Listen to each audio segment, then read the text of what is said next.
sis, I'm pregnant. Huh? Oh, I see. That's great. Congratulations. I forgot to tell you, but I'm 8 months gone. Wait, what? 8 months already? Yep, I'll be having a home birth at Mom and Dad's place tomorrow. See you there. Tomorrow? You got a problem with that? No, I mean, it's great that you're doing a home birth at your mom and dad's place, but I just wish you'd have told me this a little earlier so I could have had a chance to adjust my plans. Excuse me? Since when did I have to get permission from my sister-in-law for everything I do? Are you my boss now? Anyway, you've been married to my brother, what, like 10 years now? How is it that you still haven't had any kids? I don't know whose fault it is, but there has to be something wrong with one of you. So, who is it? Are you a barren wasteland, or is he shooting blanks? In any case, I'm being kind enough to let the two of you look after heavily pregnant me tomorrow. Think of it as kind of like preparation for if you two ever manage to conceive. You better treat me well. I want to see the gratitude in every word, facial expression, and gesture. Why me? Because you're my brother's woman, obviously. Right, I see. So you'll be arriving tomorrow afternoon? That's right. Got it. 2 weeks later. Anya, sis, are you there? Hey, respond now. My room's like covered in dust. Did you really think this is acceptable? This is the room my little boy's gonna be born in, and you have the nerve to leave it in that state? Will you please get it cleaned up ASAP? Sylvie, I'm at work right now. What? You call that work? Don't make me laugh. You're just holed up in your room like always. Mom and Dad were complaining about how you're always up there typing away on your computer like some video game addicted, cave-dwelling beast. I've told you this countless times since coming home, but I work from home. I can do my job entirely from my bedroom. Just because I'm at home during the day doesn't mean I'm lazing around or have nothing to do. If anything, I'm busier now that I was back in my office days. I'm not opposed to helping look after you while you're pregnant, but there's a physical limit to how much I'm able to do. Excuse me? I understand you're heavily pregnant, and I understand you can't move around as well as you used to. But that said, you can still do some things for yourself, and you don't need me waiting on you hand and foot 24/7. Not only that, but your mom's always around if you need her. Please stop trying to force everything on me. Wow, how dare you? Are you seriously trying to force your duties onto my elderly mother? How despicable. That's just bullying, plain and simple. You're bullying your mother-in-law. Who knew my sister-in-law had such a rotten personality? It's such a shame. I used to think you were nice back then when we first met, but it seems like you got too comfortable with my brother, and now you think you can say and do whatever you like. It's scary. Are you gonna bully me too? I'm gonna feel like super uncomfortable around you now. Oh, give me a break, Sylvie. I'm hardly telling you and your mom to do everything, am I? All I'm asking is that you do the things you can do by yourself, and that she help with the things she's able to help with. You're so horrible! How could you be this mean-spirited? You're like some kind of movie villain. You're twisted! Wah! Wah! Actually, I'm the one who wants to cry. The next day. Hey, Anya. Everything okay? Hey, Charlie. I heard from an old classmate who lives in the same neighborhood as my folks. Apparently, my little sister moved in with you guys when I got transferred away for work, and you've been having a real hard time of it lately. Is it true? Is everything okay, Anya? What's going on? Well... My sister and parents have always had a poor attitude towards you. I know that. But I did tell you to tell me if anything happened with him, didn't I? You could talk to me about anything. I'm sorry. I didn't want it to affect your work badly in any way, so I kept it to myself. Don't be silly, babe. You need to think about yourself sometimes, too. Everyone at work's really understanding, so please don't worry about that. What actually happened? Apparently, Sylvie fell pregnant and came back to your folks' place for her home birth. Wait, what? My sister is pregnant? Since when? That's the first I've heard of it. Oh wow, you mean she didn't tell you either? She says she's 8 months gone already. 8 months? Right? I was surprised too. She only told me the day before I came back home. Then she basically ordered me to go to your folks' place, where I was apparently obliged to be your personal servant, carer, and waitress, and expected to cater to her every whim at a moment's notice. Naturally, your mom and dad always have her back 100%, so I'm basically stuck in a house where it's constantly 3 versus 1. To tell you the truth, I'm finding it a little difficult. On the other hand, she most certainly is very pregnant, and out of consideration for the baby, I don't want to do anything that might cause her stress. I feel kind of trapped. Oh no, Anya. I think maybe it's best you come and stay with me. How does that sound? Huh? I know you stayed there to begin with because you had your own job to think about, and my transfer was only ever meant to last a year at the longest. But you started working from home after I moved away, which means you don't necessarily need to be in that house for work, right? You do have a point. I've been working from home for about 6 months now, and what with everything that's been going on in the world, upper management decided recently that this style of working would be made permanent. Well then, surely we can make it work somehow if you come out here to live with me. Besides, if you come soon while I'm still away on transfer, it'll be easier for us to figure out where we want to live next after my transfer period comes to an end. And at that point, we could just up sticks and leave together. You make some good points. I'm gonna talk to my boss about this. I am technically classed as a remote worker, but I do still have to go into the office 2 or 3 times a month. The company covers my travel cost, but if I was to come and live with you in Delaware, they'd be covering plane tickets, which I kind of feel like I should let them know about in advance. You'd also have to make your place work from home suitable before I arrived. Ah, I see. I never thought of that stuff. You're right. It's best we have all of our bases covered. One thing I can guarantee you is that the internet here is about as fast as it gets. I can convert the spare bedroom into a study too. Just say the word. In that case, I'm pretty sure they'll give me the go-ahead right away. I have a few loose ends to tie up and some things to pack though, so would you mind waiting a little longer? Sure thing. I just want you to know that you're welcome here anytime. Thank you, Charlie. 2 weeks later. Sylvie, I made up my mind. I don't need you. You don't need me? You were so lively and cheerful when you came back to stay with us. It seemed like you had nothing to do, so I thought it only made sense to have you wait on my every move. But you haven't been looking after me at all. I actually feel worse off for having you around. That's hardly my fault when I have work to do, is it? Do you want me to get fired? I always go out of my way to keep an eye on you and make sure you're comfortable and have everything you need when I'm not working. Not good enough. I'm simply and not satisfied with your service. My mommy will be taking care of everything from here on out, so you needn't bother coming near me anymore. Get out of this house right now. You're a negative influence on me and my baby. If you stay here even a second longer, it'll probably come out disabled. My morning sickness gets 100 times stronger every time I see your repulsive face. Huh? Weren't you saying the other day how pleased you are that you hardly get morning sickness at all? Shut up! I don't want to hear another word from you. Get out, get out, get out! Let me make this clear. Your very existence itself irritates me.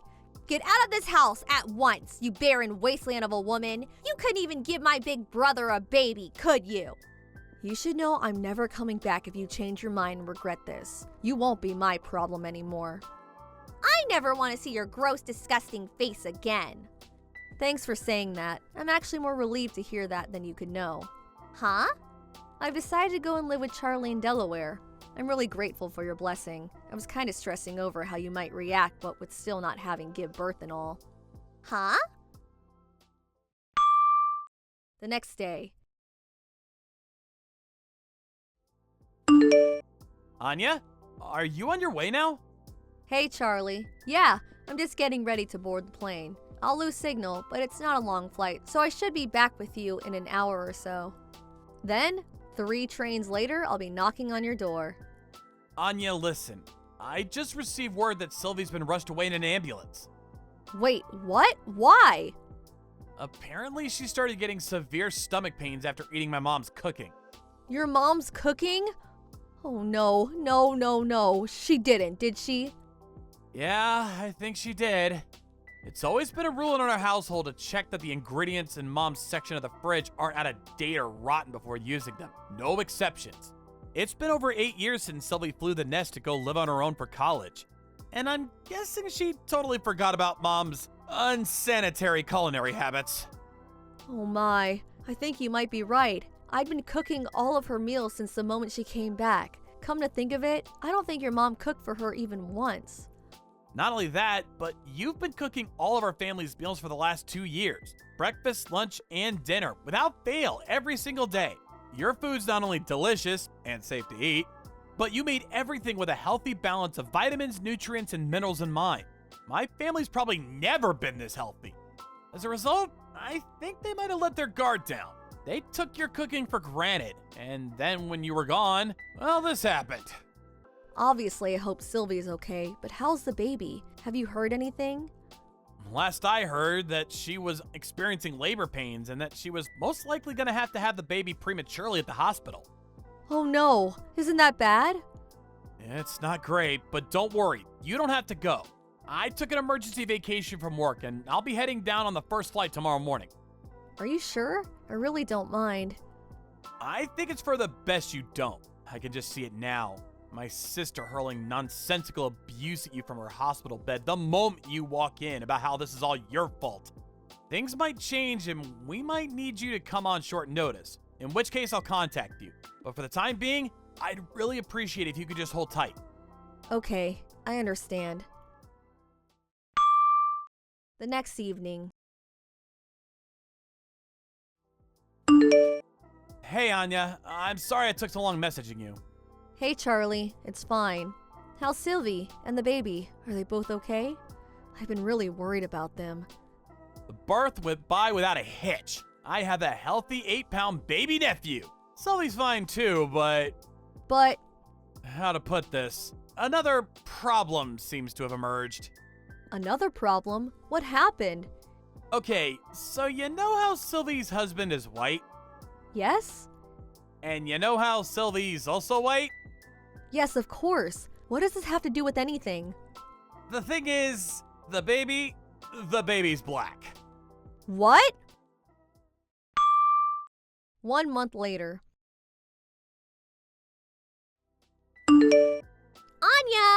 Anya! Hello? Anya? Please, will you come back? Pretty please with a cherry on top. My brother knows how to cook for himself. He'll be fine on his own. You'll be able to come back, won't you? Won't you? You should be prioritizing me and my little boy. I'm in the mother of all pinches here, Anya. Please. Oh my God, how did things get this way? Hello, Sylvie. I'm glad to hear you and your son are okay.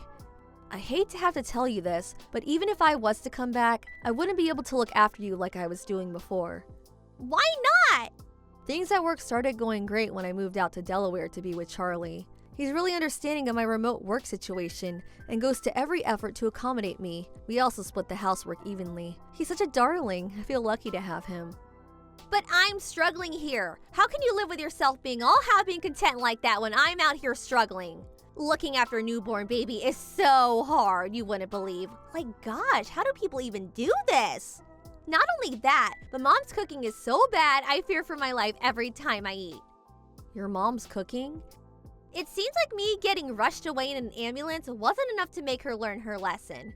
Because she insists on making me her special dishes every day without so much as a glance at expiration dates or whether there's a mold on the ingredients. I had no choice but to start cooking for myself. Can you imagine if my little Tyrone ate something she concocted? Not only that, but I caught her force-feeding him honey from a bottle with "not suitable for infants" clearly written on the label. He's only supposed to be on breast milk, but she keeps trying to feed him additive-riddled grown-up food. And rotten additive-riddled grown-up food at that. That woman is dangerous. My dad lacks a spine to do anything but look the other way and pretend it isn't happening, so he's no help either. Where's your husband in all this?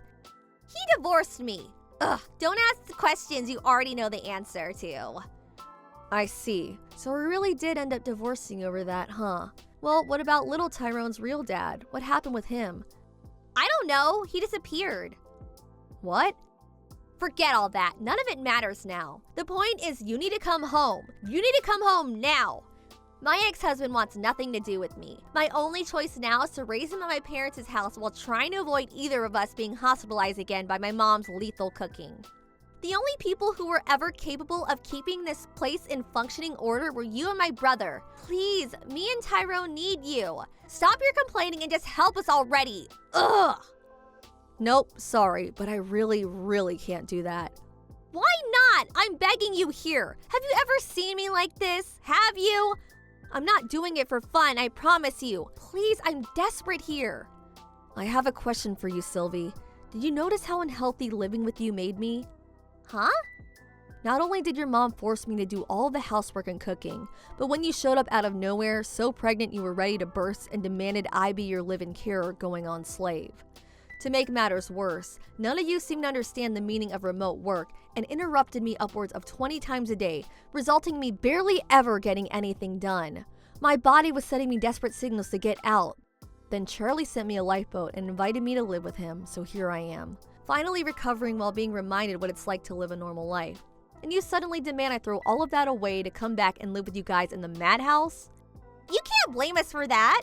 I bet you just weren't looking after your health properly, or not scheduling properly or something. That's got nothing to do with us. Don't you dare try and blame your poor lifestyle choices on me and my family. I see. Yeah, there's no way I'm coming back. Why? Good luck with everything. Goodbye. Later on, my in-laws agreed to let Sylvie and the boy with the mystery father stay with them indefinitely through gritted teeth, since she genuinely had nowhere else to go. But I hear her relationship with the two of them is more tense than ever. In spite of that, her mom and dad are still the only people in the world she has to rely on. But her mother, being the worst combination of slovenly and stubborn conceivable, is even worse at child rearing than she is cooking. The hostile atmosphere that fills the house day in day out as a result of mother and daughter constantly locking horns is so thick, you could cut it with a knife. Upon seeing the horrific state of things, one of Sylvie's dad friends suggested they left Tyrone in the care of a foster home run by a lovely couple he knows. Apparently, Sylvie wasn't opposed to the idea. Little Tyrone's innocent in all this, and the thought of him growing up in such an unpleasant atmosphere turns my stomach. I was relieved to hear about the plans to put him up for adoption. As for Sylvie, she owes heaps in compensation to her ex-husband, so she'll have no choice but to return to the world of work soon enough. Something tells me she won't be getting much time to rest from now on. Thank you for watching. Please subscribe and hit the like button. See you next time.